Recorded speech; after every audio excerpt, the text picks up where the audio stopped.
Last time in Writer's Workshop, we talked about how you can use big memories to base your writings off of.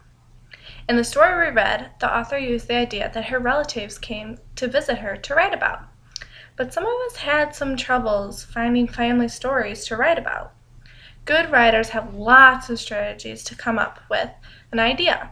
So today, we're going to read How Do Dinosaurs Say Goodnight to come up with another strategy.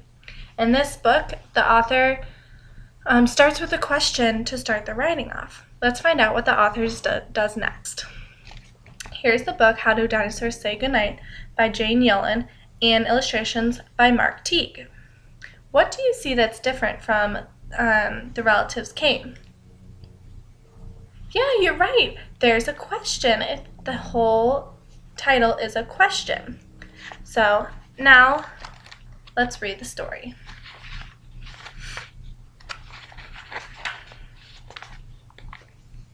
How do dinosaurs say goodnight? How does a dinosaur say goodnight when Papa comes to turn off the light? What do you think dinosaurs do when they go to sleep? Yes? You think they turn off the light with Papa? Oh, that's very nice. Well, let's find out. Does a dinosaur slam his tail and pout? Does he throw his teddy bear all about? Do you guys throw your teddy bears when you try to go to sleep? Does a dinosaur stomp his feet on the floor and shout, "I want to hear one book more"? Does a dinosaur roar? Can I hear everyone's roar? Good job.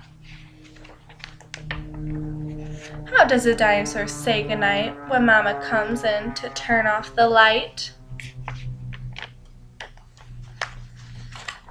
Does he swing his neck from side to side?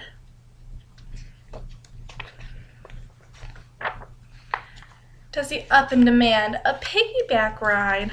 It would be hard to carry a dinosaur on your back. Does he mope? Does he moan? Does he sulk? Does he sigh?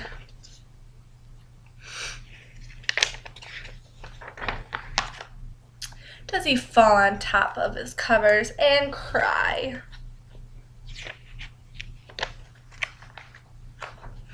No, dinosaurs don't. They don't even try. They give a big kiss. Does anyone give a big kiss before they go to bed to their parents? I know I do. They turn out the light. They tuck in their tails. They whisper, "Good night."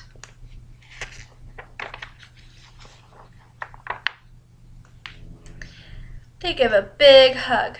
Then they give one kiss more.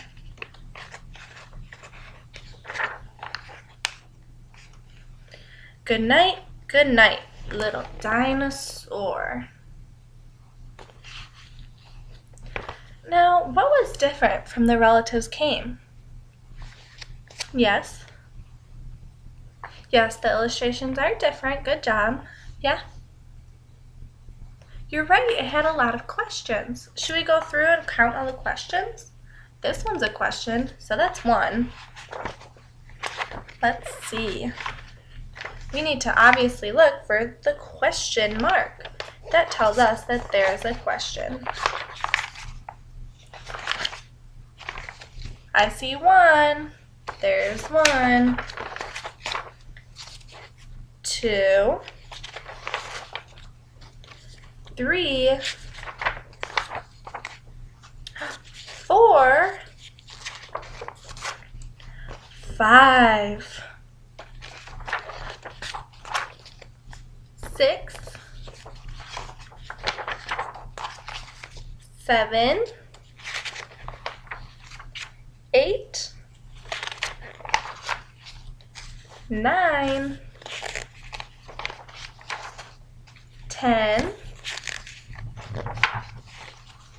None on that page.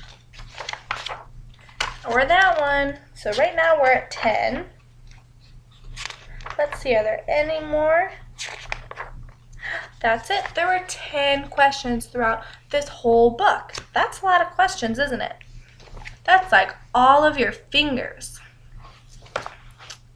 Okay, now that we have used Writer's Workshop to learn a new way of writing, you're all going to try it.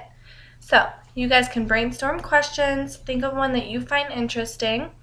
If you have a question in mind that you want to do, you guys can go to Writer's Workshop and start working, or we're going to make a chart of how you can figure out and pick a good question and also brainstorm some questions.